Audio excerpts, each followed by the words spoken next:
Today's video is a deep dive into Spain's most iconic wine region. I'll focus on the red wines of Rioja, including the background story and a tasting of 4 different wines that shows the range of styles. In my opinion, this is currently the world's top source in terms of value for the money. Let's get into it. Rioja is a wine region located in north-central Spain. Most of it lies within the administrative province of La Rioja. It includes nearly 600 wineries and roughly 16,000 grape growers, accounting for around 300 million bottles of wine produced annually. And if you happen to be in the region in late June, you can join in and get drenched at the Haro Wine Festival. Next time, I'm there. Rioja consists of 3 subregions, 2 with an Atlantic influence, 1 with more of a Mediterranean. The Atlantic subregions include Alta to the west and Alavesa to the north. Alta tends to produce fuller structured wines, while Alavesa tends to be a little lighter and more elegant.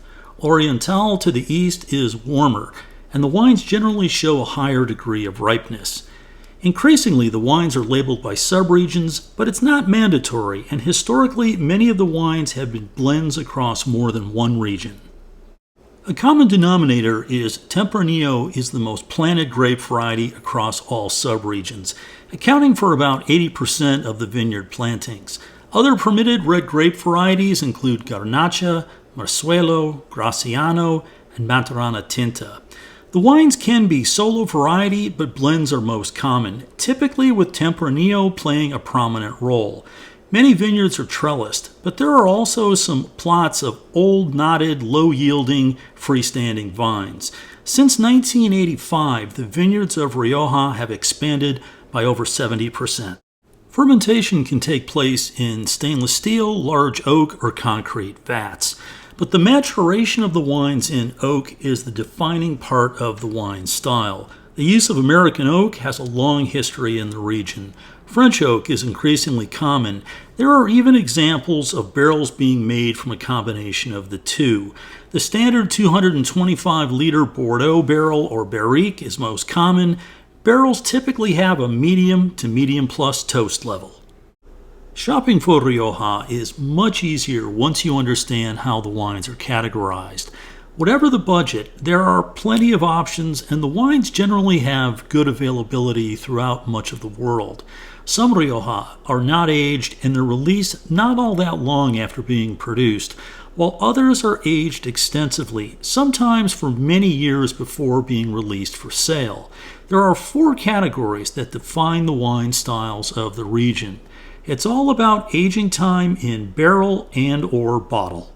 This video doesn't go deep with Rioja Blanco, but know that this is an interesting growing segment. It currently accounts for about 10% of the region's overall volume, and this is also one of the best sources in Spain for rosé. First up is the generic or base level Rioja. This is noted by a green certification tag. It's also the most confusing category since there are no aging requirements. Joven is a term used for no oak or minimal oak wines. Others spend limited time in oak with a short aging before being released. They tend to be inexpensive and they're made for near-term drinking. So far so good, but here comes the twist. Other wines are much more premium and do not conform to the rules of the other classifications that I'll soon be covering. Therefore, they fall into the generic level. Some of these have significant bottle age before being released, along with a premium price. Next up is Crianza with the red tag. The wines must be aged for at least 2 years prior to release, with a minimum of 1 year in oak and a minimum of 6 months in bottle. While the wines have some oak influence, they typically retain a nice balance of primary fruit character. They also tend to be widely available. The prices are reasonable and the wines can often age well for a few years. This is a treasure trove category for bargains. Next is Reserva with a maroon tag. Aged for a minimum of 3 years, with at least 1 year in oak and at least 6 months in bottle. Oftentimes, the wines are aged in barrel or bottle well beyond the basic requirement. This level tends to offer wines with more secondary notes and more developed maturity from the extended aging. The wines are more serious than Crianza. It's a compelling category, and yet the wines can be excellent values. Now for Gran Reserva with the blue tag, only made in the top vintages from the best vineyard sites. Aged for at least 5 years with a minimum of 2 years in oak barrels and at least 2 years in bottle. Many are aged well beyond the 5-year total requirement. The wines will show a heightened tertiary characteristics because of the added age. The best examples can cellar away for decades. In addition, there's an indication for single vineyard wines, which must meet a list of requirements, including the vines must be at least 35 years old with reduced yields. The fruit must be hand harvested, along with meeting a qualitative tasting. As for the right wine glass, don't overthink it. For me, I use a Bordeaux glass, the same that I use for most other wines.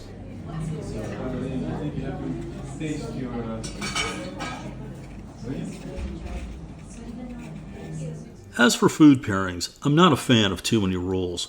Rioja is versatile since there is a range of wine styles. I prefer no or less oak-aged wines with spicier dishes and oak-aged versions for savory pork, lamb, or beef. All of the wines in today's video were purchased at Total Wine, but they're not exclusive to Total. They can be found in other markets, including internationally. Now these are real properties, real wines. There's no private labels featured in this video. The back part of this video, I'll rank my favorites from 1 through 4. If you've not yet subscribed, please consider doing it right now. Hit that like button, definitely share, and there's a new option for some of you called Hype.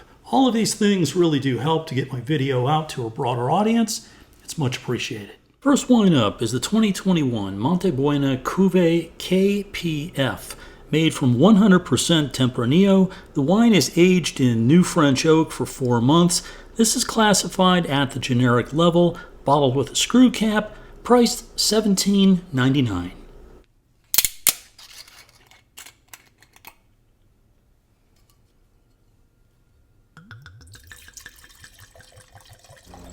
Medium deep color, moderate extraction level, bright youthful appearance. With the 4 wines in today's video, this is the only one that I had not previously tasted. So I was searching for something interesting in this category because the range of wines can be very broad, to some being extremely basic and others being absolutely outstanding. So I settled on this for really one reason, and that's the importer. Casella Imports. I've known Fran Casella for 30 plus years. Generally speaking, I think he offers a fantastic range of wines.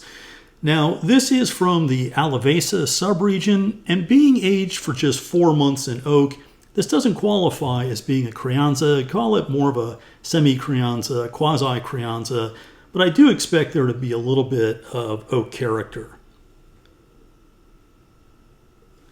And the aroma is dark fruit, really good purity, nice intensity. There's a little bit of a chocolatey character here, maybe just a little subtle smoky oak note.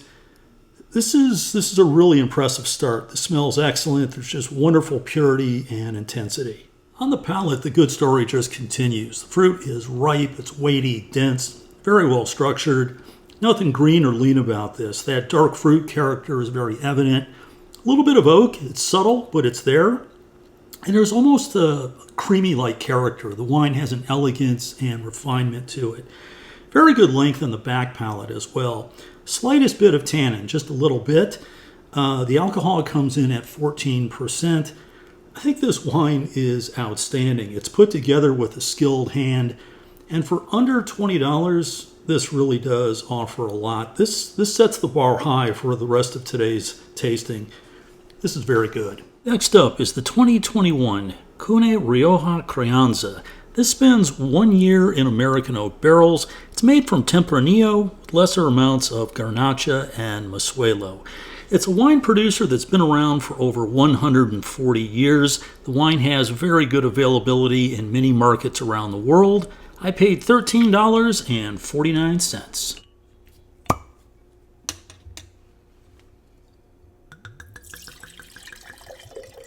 Medium deep color. There's a slight fade at the edge of the glass. It looks very typical of a Crianza of this age. This is the least expensive wine in today's video.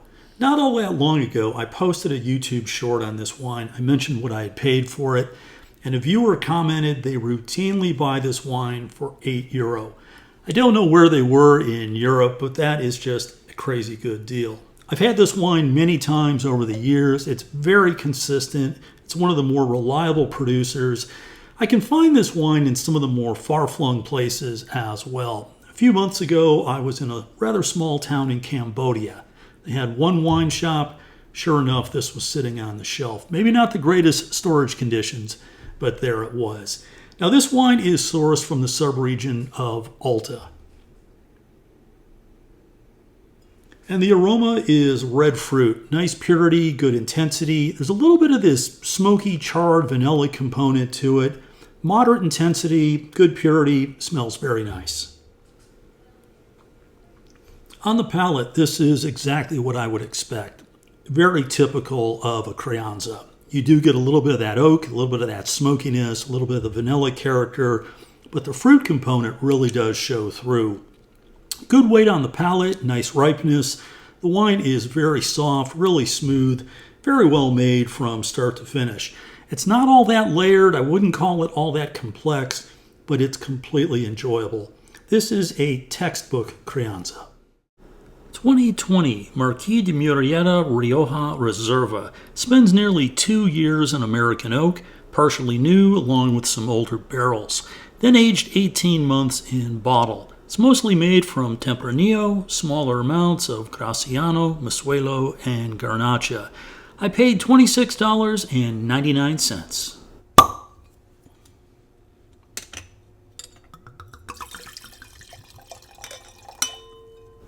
Medium deep red color with just a bit more fade than the previous wine. This wine is from one of my all-time favorite properties in Spain. I think the wines are consistently outstanding. This one is from the Alta subregion. It also has 8% Graciano, which may not sound like a big deal, but Graciano acts a little bit like Petit Verdot in Bordeaux. It gives the wine some substance, heft, weight, really does fill out the palate. Now, in terms of the aroma, this is really nice. There is an expressive character here. It's polished, refined. That red fruit character is there. You definitely do get that smoky oak component. There's something here that's a bit reminiscent of Asian five spice. There's a little bit of that characteristic there, a little bit of that vanilla oak. There is a lot going on here in terms of the aroma, but enough about talking about it. I want to taste.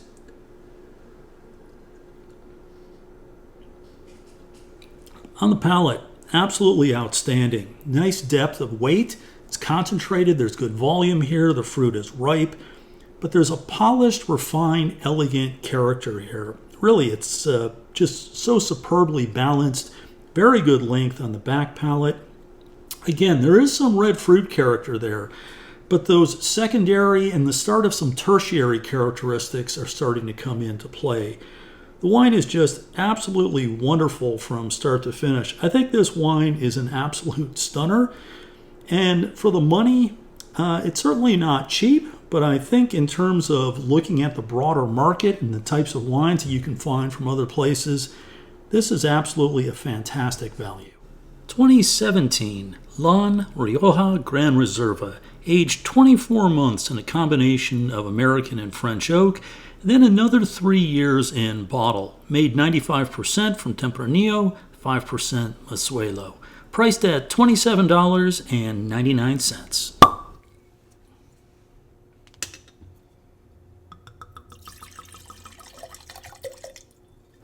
Good color density at the core, but showing some tertiary characteristics out at the edge of the glass. As a bodega that's been around for just over 50 years, this is one of the newbies of the region.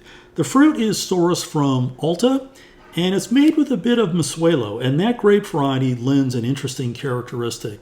Oftentimes it's referred to as Carignan in other parts of the world, and when the vine has some age, it not only provides acidity to a blend, but it gives the wine some structure, depth, it really rounds it out, and it adds a whole different layer of complexity. As for the aroma, The red fruit character is there, but it's very much tapped down. It's more of an underlying characteristic. This is now more about secondary and tertiary notes. That oak character is certainly there, a little of that smoky, vanilla, charred characteristic, but the tertiary piece really does come front and center. And that really lends itself to a more of a balsamic sort of characteristic. There's a bit of a black olive note, some dried herb. Very, very expressive. It smells good.